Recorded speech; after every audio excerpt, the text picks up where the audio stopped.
Praise the lord. First Peter 5th chapter 5th verse నుంచి చదువుకుందాం. మొదటి పేతురు 5:5 నుంచి. చిన్నలారా, మీరు పెద్దలకు లోబడి ఉండుడి. మీరందరూ ఎదుటివాని ఎడల దీన మనస్సు అను వస్త్రం ధరించుకొని మిమ్మును అలంకరించుకొనుడి. దేవుడు అహంకారులను ఎదిరించి దీనులకు కృప అనుగ్రహించును. దేవుడు తగిన సమయమందు మిమ్మును హెచ్చించినట్లు ఆయన బలిష్టమైన చేతి క్రింద దీన మనస్కులై ఉండుడి. ఆయన మిమ్మును గూర్చి చింతించుచున్నాడు కనుక మీ చింత యావత్తు ఆయన మీద వేయుడి. నిబ్బరమైన బుద్ధి కలవారై మెలకువగా ఉండుడి. మీ విరోధి అయిన అపవాది గర్జించు సింహము వలె ఎవరిని మృంగుదునా అని వెదకుచు తిరుగుచున్నాడు. లోకమందున్న మీ సహోదరుల యందు ఈ విధమైన శ్రమలే నెరవేరుచున్నవని ఎరిగి విశ్వాసమందు స్థిరులై వానిని ఎదిరించుడి. కాబట్టి క్రైస్తవరాలు క్రిస్టియానా కృపావతి 4 పిల్లలతో వాళ్ళు ప్రయాణమయ్యారు. తర్వాత క్రైస్తవుడు ఏ ప్రదేశాలకు వెళ్ళాడో, ఏ అనుభవాలు గుండా వెళ్ళాడో అవన్నీ కూడా వీళ్ళు కూడా చూసుకుంటూ, తర్వాత వాళ్ళని కూడా వాళ్ళు సరిదిద్దుకుంటూ, తర్వాత సరిగ్గా నడవలేని వాళ్ళకి ఏం జరుగుతుంది, వాళ్ళు ఒకవేళ నిర్లక్ష్యంగా ఉంటే ఏం జరుగుతుంది, అవన్నీ వాళ్ళు చర్చించుకుంటూ వెళుతున్నారు. ఈసారి వాళ్ళకి ధైర్యశాలి వాళ్ళకి తోడుగా ఉన్నట్లు కూడా మనము చూస్తున్నాము. సరే, తర్వాత వాళ్ళు కొందరు భయపెడతారు కదా. వాళ్ళు సుందర భవనం అని ఉంటుందంటే అది సంఘాన్ని చూపిస్తుంది. సంఘం దగ్గరికి వచ్చేటప్పుడు అక్కడ 2 సింహాలు ఉంటాయి. ఆ సింహాల దగ్గరికి క్రైస్తవుడు వెళ్తున్నప్పుడు ఇద్దరు పరిగెత్తుకుంటూ వచ్చి పారిపోండి, సింహాలు మనల్ని చీల్చివేస్తాయి, మేము కూడా భయపడి వెళ్ళిపోతున్నాము అంటారు కదా. ఆ వాళ్ళు ఏమయ్యారు, భయపడి వెళ్ళిపోయిన వాళ్ళు ఏమయ్యారు అని వాళ్ళు ధైర్యశాలను అడిగితే వాళ్ళు కూడా శిక్షింపబడ్డారు. ఎందుకంటే వాళ్ళ జీవిత యాత్రలో వాళ్ళు భయపడటమే కాకుండా ఇతరులను కూడా భయపెట్టారు. ఎందుకంటే క్రైస్తవ జీవితంలో సైతాన్ ఉన్నాడు, గర్జించు సింహం వలె ఉన్నాడు, ఎవరిని మృంగుదురా అని వెతుకుతూ తిరుగుతున్నాడు. అయితే దానికన్నా ఆ సైతాను వెళ్ళే మార్గములో అలాగ సైతాన్ మనల్ని భయపడతా ఉంటాడు. కానీ దేవుడు ఉన్నాడు, నిజమైన దేవుడు ఉన్నాడు, ఆయన మనల్ని కాపాడుతాడు అన్న వాళ్ళకి ఆ నిశ్చయత, ఆ భయం నుంచి విడుదల వాళ్ళకి లేక అలాగా చేశారు. కాబట్టి వాళ్ళు శిక్షించబడ్డారు అని చెప్తారు. నిజంగానే వాళ్ళు అక్కడికి వచ్చినప్పుడు ఆ 2 సింహాలు అక్కడ భయంకరంగా అరుస్తూ ఉంటాయి. అయితే ఈసారి భీకరుడు అన్నవాడు ఏం చేస్తూ ఉంటాడంటే ఈ సింహాలని వాళ్ళ మీదకి ఉసిగొలుపుతూ ఉంటాడు అనమాట. కాబట్టి ఈ భీకరుడు సింహాలని ఉసిగొడతాము ఏం చూపిస్తుందంటే పరిస్థితులు మనల్ని ఎలాగా భయపడతాయి, పరిస్థితులు మనల్ని ప్రభు దగ్గరికి రాకుండా ఎలా చేస్తాయి, ఇంకా చేత కాదు, ఇంకా మనం ఈ విశ్వాస యాత్రలో మనం గెలవలేము అన్నట్లుగా సైతాన్ మనల్ని ఎలా భయపడతాడన్న విషయాన్ని కూడా చూపిస్తుంది. అప్పుడు ఈ ధైర్యశాలి ఏం చేస్తాడంటే ఈ భీకరుడు అన్న వాడితో యుద్ధం చేసి వాడిని ఓడించి తర్వాత వెళితే ఇప్పుడు పదండి అని చెప్తాడు. కాబట్టి అవి కట్టబడిన సింహాలు. సైతాను గర్జిస్తూ ఉంటాడు, కానీ అవి కట్టబడిన సింహాలని మనం తెలుసుకున్నాం కదా. కాబట్టి వాళ్ళు చాలా భయపడతారు, కానీ ధైర్యశాలి ముందుకు వెళ్తూ ఉంటుంటే వీళ్ళు కూడా ఆ సింహాలు మధ్యలోంచి వాళ్ళు వెళ్తాడనమాట. అవి అరుస్తూనే ఉంటాయి, గర్జిస్తూనే ఉంటాయి, అయినా కూడా వాళ్ళు వెళ్తాయి. అందుకని నేను ప్రభు నా పట్ల కృప చూపించాడు కాబట్టి నేను సింహముల నోట నుండి తప్పించబడితిని అన్న అనుభవాలు భక్తుల జీవితాల్లో చూస్తూ ఉన్నాము. తర్వాత ఈ సింహాలు కట్టబడిన సింహాలు మాత్రమే అన్న సంగతి మనము చూసుకుంటా ఉన్నాము. కాబట్టి ఈ సింహాలని దాటి వాళ్ళు ధైర్యంగా ముందుకి వెళతారు. వెళ్ళిన తర్వాత ఆ సుందర భవనము అక్కడ కనిపిస్తూ ఉంది. ఆ సుందర భవనం అంటే ఆ సంఘాన్ని అది చూపిస్తుంది. అప్పుడు పోయినసారి కూడా మనం చూసాము, ఒక 4 ఉన్నారు కదా క్రైస్తవుడు ఉన్నప్పుడు. సుబుద్ధి, భక్తి, వివేకి, ప్రేమ, ఇవన్నీ కూడా సంఘంలో మనకి కనపడే విషయాలు. అక్కడ వివేకం ఉండాలి తప్పనిసరిగా, ఏది ఏ ఆత్మ ఎలాంటిదన్న సంగతి మనకి తెలిసి ఉండాలి. తర్వాత భక్తి, నిజమైన భక్తి ఉండాలి. ప్రేమ, అందరినీ చేర్చుకుని ప్రేమ కూడా ఉండాలి. సుబుద్ధి, మంచి చేయాలి ఇతరులకి అన్న విషయాలు మనకి సంఘంలో దొరుకుతూ ఉంటాయి. సరే, వాళ్ళు వెళ్ళినప్పుడు వీళ్ళని చూసి వాళ్ళు కూడా చాలా సంతోషంగా చేర్చుకుంటారు. అందరు కూడా పాటలు పాడి సంఘంలో నూతనమైన వారు వచ్చినప్పుడు మనకు కూడా సంతోషం కలుగుతూ ఉంటుంది కదా. పరలోకంలో కూడా సంతోషం అని మనం చాలాసార్లు తెలుసుకున్నాము. పరలోకంలో కూడా దేవుని దూతలు ఎదుట సంఘంలో నూతనమైన వారు చేర్చబడినప్పుడు ఎంతో సంతోషము, ఆనందము కలుగుతుంది. కాబట్టి వీళ్ళని చూసి మళ్ళీ తర్వాత వాళ్ళ అనుభవాలన్నీ కూడా తెలుసుకున్న తర్వాత ఈ సుబుద్ధి, వివేకి, భక్తి, ప్రేమ వీళ్ళని కూర్చోబెట్టుకొని, అమ్మ మీరు వచ్చినందుకు చాలా సంతోషంగా ఉంది, కృపావతి నువ్వు ఈ కుటుంబానికి చెందని దానివైనప్పటికి కూడా వీళ్ళ ప్రయాణాన్ని చూసి నేను కూడా వస్తానని నువ్వు కూడా బయలుదేరి వచ్చావు కదా, దాన్ని బట్టి మాకు సంతోషంగా ఉంది. అన్నిటికన్నా ఈ చిన్న పిల్లలు రావటం కూడా మాకు చాలా సంతోషంగా ఉంది. సో అని వాళ్ళు చాలా సంతోషపడతారు. కాబట్టి చిన్నపిల్లలు చిన్నతనంలోనే ప్రభు దగ్గరికి రావటం అనేది అది గొప్ప ఆధిక్యత. ఆ చిన్నపిల్లల్ని అలాగే చిన్నప్పుడే మనం రప్పించే బాధ్యత మన మీద దేవుడు పెట్టాడు. అది గొప్ప ఆనందం కూడా. చిన్నపిల్లలు రక్షణ పొందినప్పుడు మనకు కూడా చాలా సంతోషంగా ఉంటుంది. ఎందుకంటే చిన్న బిడ్డల వంటి విశ్వాసం ఉండాలి అని చెప్పి యేసు ప్రభు కూడా చెప్పాడు కాబట్టి. సరే, వివేక్ అంటుంది, అమ్మ నీ పిల్లల్ని నేను కొంచెం పరీక్షించాలనుకుంటున్నాను, మీ పిల్లలతో నేను కొంచెంసేపు మాట్లాడాలనుకుంటున్నాను, మీకు ఇష్టమేనా అంటే, అయ్యో మాట్లాడండి మీరు అని అంటాడు. అంటే కొన్ని ప్రశ్నలు వేస్తారనమాట. ఈ ప్రశ్నలు మనకు కూడా చాలా ముఖ్యమైన ప్రశ్నలు. ఈ సంభాషణలు మొదటి నుంచి కూడా మనం చూస్తున్నాము. వీళ్ళు ఒకరితో ఒకళ్ళు మాట్లాడే సంభాషణలలో మనకి ఏదో ఒక మంచి విషయాలు అర్థమవుతూ ఉంటాయి అన్నమాట. సరే, మొదటి పిల్లవాడిని వివేకి పిలుస్తుంది. పిలిచి ఒక ప్రశ్న అడుగుతుంది. హూ క్రియేటెడ్ యూ అని అడుగుతుంది. నిన్ను ఎవరు సృష్టించారు అని అడిగినప్పుడు మనం ఏం చెప్తాము? ఎవరు మిమ్మల్ని సృష్టించాడంటే దేవుడు మనల్ని సృష్టించాడని చెప్తాం కదా. ఈ పిల్లవాడు చెప్పిన జవాబు ఏంటంటే తండ్రి కుమార పరిశుద్ధాత్ముడైన దేవుడు అని చెప్తాడనమాట. కాబట్టి తండ్రి కుమార పరిశుద్ధాత్మ అయిన దేవుడు, వాళ్ళు మన పోలిక చొప్పున మనము మన స్వరూపం చొప్పున వీన్ని మనుషుని సృష్టిద్దాము అని చెప్పేసి దేవుడు అక్కడ మాట్లాడుకుంటున్నట్లు మనము మొదటి అధ్యాయము ఆది కాండంలో గమనిస్తాం కదా. మన పోలిక చొప్పున అంటే దేవుని చుట్టూ దేవదూత గణాలన్నీ కూడా ఉన్నారు. వాళ్ళు భూమికి పునాదులు వేసినప్పుడు వాళ్ళ చప్పట్లు కొట్టి ఎంతో సంతోషించారు. అయితే వాళ్ళ పోలికని కాదు, అక్కడే మనకి చెప్తారు కదా గొప్ప పాఠాన్ని. అక్కడే తండ్రి కుమార పరిశుద్ధాత్మడైన దేవుడు. చాలామంది అర్థం చేసుకోకుండా ఎక్కువ మంది అంటూ ఉంటారు, యేసుప్రభు మొన్న వచ్చిన దేవుడు కదా, 2000 సంవత్సరాల క్రితం వచ్చిన దేవుడు కదా, మరి ముందు మీకు దేవుడే లేడు, మాకు ఎప్పటి నుంచో ఉన్నాడు దేవుడు అని చెప్తా ఉంటారు. అయితే ఇది గొప్ప మర్మమైన విషయము. తండ్రి కుమార పరిశుద్ధాత్మ అయిన దేవుడు వాళ్ళ పోలిక చొప్పున ఆ త్రియేక దేవుడు. ముగ్గురు వేరువేరు విధాలుగా మనకి కనపడినప్పటికి కూడా ముగ్గురు కూడా ఒక్కటే. ఇది గొప్ప మర్మమైన విషయము.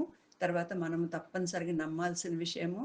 ఆ ట్రినిటీ, దాని గురించి, త్రిత్వం గురించి మనము పిల్లలకు కూడా బోధించాలి. మనకి ఎంత అర్థమైందో అంతవరకు. కానీ తప్పనిసరిగా దాన్ని మనము నమ్మాలి. తండ్రి కుమార పరిశుద్ధాత్మదైన దేవుడు అందరు కూడా all in one and all are equal. అందరు కూడా ఒకటే, అందరు కూడా సమానమే. ఒకళ్ళు ఎక్కువ, తండ్రి ఎక్కువ, తర్వాత కుమారుడు తక్కువ, పరిశుద్ధాత్మ దేవుడిని అసలు లెక్క చేయనక్కర్లేదు, అలా కాదు. లేకపోతే ఒక్క పరిశుద్ధాత్మ దేవుడికే ఇంపార్టెన్స్ ఇచ్చి తండ్రి కుమారుడిని మనం వదిలేయటం కాదు. మనం ప్రార్థన చేసినప్పుడు కూడా తండ్రికి ప్రార్థన చేస్తాము, కుమారుడి ద్వారా ప్రార్థన చేస్తాము, పరిశుద్ధాత్మ శక్తితో మనము ప్రార్థన చేస్తాము. ప్రతి విషయంలో కూడా తండ్రి కుమార పరిశుద్ధాత్మ యొక్క ఉనికిని, వాళ్ళ శక్తిని మనం చూస్తాం. కాబట్టి ఆ చిన్న పిల్లవాడైనా కూడా వాడు అర్థం చేసుకుంటాడు త్రిత్వము అన్నదాన్ని. తండ్రి కుమార పరిశుద్ధాత్మ అయిన దేవుడు అని చెప్తాడు. తర్వాత నిన్ను హూ సేవ్డ్ యూ అని అడుగుతుంది రెండో ప్రశ్న. అంటే ఎవరు నిన్ను రక్షించారు అని. మనము మామూలుగా అయితేనేమో యేసుప్రభు అనే చెప్తాం. ఎందుకంటే యేసుప్రభు ఈ లోకానికి వచ్చి శిలువ మీద మనల్ని మన కోసం రక్తం కార్చాడు కాబట్టి యేసుప్రభు రక్తం ద్వారా మనకి విమోచన కలిగింది. కానీ దానికి కూడా అబ్బాయి అదే చెప్తాడు. తండ్రి కుమార పరిశుద్ధాత్మ అయిన దేవుడు నన్ను నా పాపము నుంచి రక్షించాడు అనే సంగతిని చెప్తాడనమాట. అంటే ఎకనాలజింగ్ అంటే మనం గుర్తిస్తున్నాము ప్రతి విషయంలో కూడా తండ్రి కుమార పరిశుద్ధాత్మ అయిన దేవుడు నాతో ఉన్నాడు అన్న విషయాన్ని మనము గుర్తిస్తూ ఉన్నాము. కాబట్టి మనము మామూలుగా ఎక్కువ జీసస్ అని అలాగ ప్రేయర్ చేస్తూ ఉంటాము. అయితే in the name of Jesus prayer చేయమని దేవుడు చెప్పాడు. తండ్రి అయిన దేవునికి ప్రార్థన చేయమని దేవుడు చెప్పాడు. హూ సేవ్డ్ యూ అన్నప్పుడు తండ్రి కుమార పరిశుద్ధాత్మ అయిన దేవుడు అని చెప్తాడు. తర్వాత మూడో ప్రశ్న అడుగుతుంది, వివేక్ అడుగుతుంది పెద్ద అబ్బాయిని, how how he saved you, ఎలాగ నిన్ను దేవుడు రక్షించాడు అన్నప్పుడు ఆయన కృప ద్వారా దేవుడు నన్ను రక్షించాడు, కృప ద్వారా దేవుడు నన్ను ఏర్పరచుకున్నాడు, కుమారుడిగా ఆయన ఈ లోకానికి వచ్చి నా కొరకు, ఇక్కడ కూడా మాటలు గమనించండి, చనిపోయి పాతిపెట్టబడి తిరిగి లేచాడు. ఈ మూడు మాటలు కూడా మనం ఎప్పుడు గుర్తుపెట్టుకోవాలి. చనిపోయి పాతిపెట్టబడి తిరిగి లేచాడు. మాట్లాడేటప్పుడు కూడా మనము అలవాటు చేసుకోవాలి నా కొరకు. ఎందుకంటే బైబిల్‌లో మనము పత్రికల్లో గాని అక్కడ చూసినప్పుడు ఈ మాట పాతిపెట్టబడి అన్న మాట తప్పనిసరిగా రాయబడుతుంది. ఎందుకంటే మన స్వభావానికి మనం పాతిపెట్టబడ్డామన్న విషయాన్ని మనము తిరిగి తిరిగి జ్ఞాపకం చేసుకుంటాం అన్నమాట. కాబట్టి నా కొరకు కృప ద్వారా నేను రక్షింపబడ్డాను. కుమారుడైన దేవుడు నా కొరకు ఈ లోకానికి వచ్చి చనిపోయాడు. తర్వాత పరిశుద్ధాత్మ దేవుడు నన్ను నడిపిస్తున్నాడు. పరిశుద్ధాత్మ దేవుని గురించి కూడా మనకి పూర్తి అయిన అవగాహన కలిగి ఉండాలి. లేకపోతే పరిశుద్ధాత్మను గురించిన ఎన్నో అపోహలు ఉన్నాయి. పరిశుద్ధాత్మను ఒక్కదాన్నే ఒక్కడినే మనము చాలా మంది బేస్ చేసుకొని ఆ పరిశుద్ధాత్మ దేవుడు పరిశుద్ధాత్మ ఉంటే భాషలు మాట్లాడతాడు, పరిశుద్ధాత్మ ఉంటే అలా ఉంటారు అని చెప్పేసి ఒక రాంగ్ నోషన్స్ మనకి ఈ లోకంలో ఎక్కువ మనము చూస్తున్నాము. పరిశుద్ధాత్మ దేవుడు కాబట్టి పరిశుద్ధాత్మ దేవుడిని మనం ఆయన అని సంబోధించాలి కానీ అది అని సంబోధించకూడదు. పరిశుద్ధాత్మని గురించి ఎక్కువ మాటలు చెప్పేవాళ్ళు కూడా చాలా మంది తెలియక అది ఇది అని చెప్తా ఉంటారు ఆత్మ అనుకున్నట్లు. అందుకని మనము చూసినట్లయితే గలతీలో అక్కడ ఆత్మ ఒక్కడే అన్నమాట చూస్తున్నాం. ఆత్మ ఒక్కడే కాబట్టి ఈ విషయంలో మనకు క్లారిటీ ఉండాలి. పరిశుద్ధాత్మ అయిన దేవుడు ఆయన ఒక వ్యక్తి, ఆయన ఒక శక్తి కాదు, ఆయన ఒక శక్తి కాదు కానీ ఆయన ఒక వ్యక్తి పరిశుద్ధాత్మ దేవుడు. ఎందుకంటే తండ్రి కుమార పరిశుద్ధాత్మ దేవుడుల్లో ఆయన కూడా ఒక భాగం కాబట్టి మనం ఆయన్ని పరిశుద్ధాత్మ దేవుడు అని సంబోధించాలన్న విషయాన్ని తెలుసుకుంటున్నాం. తర్వాత పరిశుద్ధాత్మ దేవుడి గురించి మనము 2 మాటల్లో చెప్పాలంటే మనము రక్షింపబడక ముందే పరిశుద్ధాత్మ దేవుడు మన హృదయంలో పని చేయటము మొదలు పెడుతున్నాడు. ఎలా మొదలు పెడతాడు? యోహాను సువార్త 16వ అధ్యాయము 7, 8 నుంచి మొదలవుతుంది. 8లో ఆయన వచ్చి, ఆయన అంటే పరిశుద్ధాత్మ దేవుడు వచ్చి మనలో ఆయన లోకమును గూర్చి, పాపమును గూర్చి, లోకమును గూర్చి, రాబోయే తీర్పుని గురించి మనల్ని ఒప్పింపజేస్తాడు. ఈరోజు రక్షణ పొందానని నేను చెప్తున్నాను అంటే పరిశుద్ధాత్మ దేవుడు నన్ను ఒప్పించాడు. నువ్వు పాపివి, నువ్వు చనిపోతే నరకానికి వెళ్తావు, యేసు రక్తం మాత్రమే నీ పాపం నుంచి విడిపించగలదు, యేసు ప్రభు నీ కొరకు చనిపోయాడని ఆ ఒప్పుదల పరిశుద్ధాత్మ దేవుడు కలిగించాడు. కాబట్టి ఆ లోకంలో కూడా పరిశుద్ధాత్మ దేవుడు పనిచేస్తున్నాడు. కాబట్టి నేను లోకంలో ఉన్నప్పుడు నన్ను దేవుడు ఒప్పించి ఈ రక్షణలోనికి రప్పించాడు. తర్వాత తండ్రి కుమార పరిశుద్ధాత్మ అయిన దేవుడు మన హృదయంలో నివసిస్తున్నాడు. ఆ విషయాన్ని మనం మాటి మాటికి జ్ఞాపకం చేసుకోవాలి. తండ్రి కుమారు అయిన పరిశుద్ధాత్మ అయిన దేవుడు మన పాపాలను క్షమించి ఆయన నీతిగా తీర్చిన, లేకపోతే ఆయన పాపము లేని హృదయంలో ఆయన జీవిస్తూ ఉన్నాడు. పరిశుద్ధాత్మ దేవుడు మనల్ని అడుగడుగున మనల్ని ఆదరిస్తూ నడిపిస్తూ ఉంటాడు. అయితే మనము పరిశుద్ధాత్మ దేవుని పట్ల తీసుకోవాల్సిన జాగ్రత్తలు కూడా మనము గమనించాలి. పరిశుద్ధాత్మను ఆర్పకుడి అన్న విషయాన్ని మనము 1 Thessalonians చూస్తాం 5th చాప్టర్లో. తర్వాత పరిశుద్ధాత్మను దుఃఖపెట్టకుడు అన్న విషయాన్ని కూడా చూస్తాము. తర్వాత పరిశుద్ధాత్మతో నిండి ఉండుడి, ఈ 3 మాటలు మనము మాటి మాటికి జ్ఞాపకము చేసుకోవాలి. కాబట్టి ఈ అబ్బాయి ఆ సంగతులు చెప్తాడనమాట. తర్వాత రెండో అబ్బాయిని పిలుస్తుంది. రెండో అబ్బాయిని పిలిచి వివేకి మళ్ళీ ఇంకో ప్రశ్న అడుగుతాడు. ఆ అబ్బాయికి ఏం ప్రశ్న అంటే, హూ ఈజ్ అ మ్యాన్, మానవుడు ఎవరు అని అడుగుతాడు అనమాట. మానవుడు ఎవరు అడిగితే అంటే చాలా జవాబులు చెప్తాము.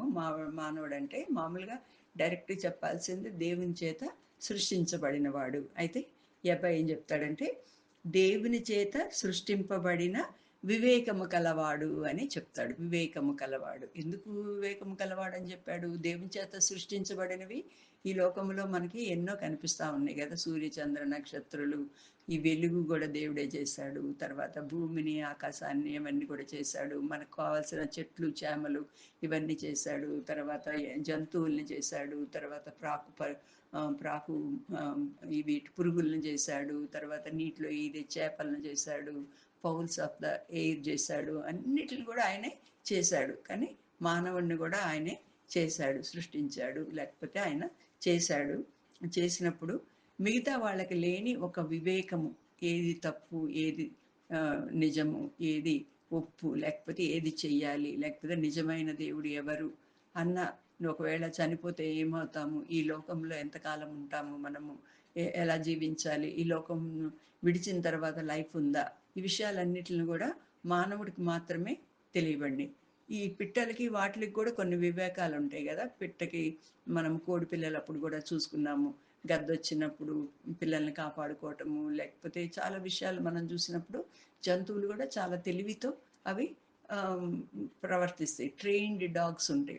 అవి గూడా దొంగల్ని పట్టుకోవటంలో, లేకపోతే ఇంకా ఏదైనా సర్కస్‌లో యానిమల్స్ చూస్తే సర్కస్‌లు జేస్తాయి.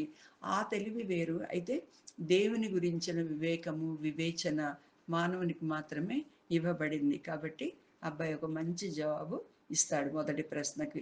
దేవుని చేత సృజింపబడిన వివేకము కలవాడు. ఆ వివేకము మనల్ని ఎక్కడికి నడిపించాలంటే ఏదో ఆర్టిఫిషియల్ ఇంటెలిజెన్స్‌తో మనము పెద్ద పెద్ద కంప్యూటర్లు కనుక్కొని, లేకపోతే మనము చాలా రోబోట్స్ కనుక్కొని, ఇంకా ఏదో సైన్స్‌లో అడ్వాన్స్ అయిపోయి అంతరిక్షానికెళ్ళిపోయి వాటికి కాదు ఆ వివేకం గానీ, మనల్ని సృష్టించిన దేవుడెవరు? మన జీవితం ఏంటి? ఎందుకు ఈ లోకంకొచ్చాము? ఈ లోకం తర్వాత మన పరిస్థితి ఏమవుతుంది? ఈ విషయాలు కనుక్కునే వివేకాన్ని దేవుడు మన హృదయంలో ఉంచాడు. కాబట్టి మనము నిజమైన దేవుణ్ణి వెంబడిస్తున్నాము. ఆ త్రిత్వమై ఉన్న దేవుణ్ణి మనం మనస్ఫూర్తిగా నమ్ముటకు, వెంబడించుటకు, ఆ దేవుని గురించిన వివేకము కలిగి జీవించుటకు దేవుడు మనల్ని సిద్ధపరచును గాక.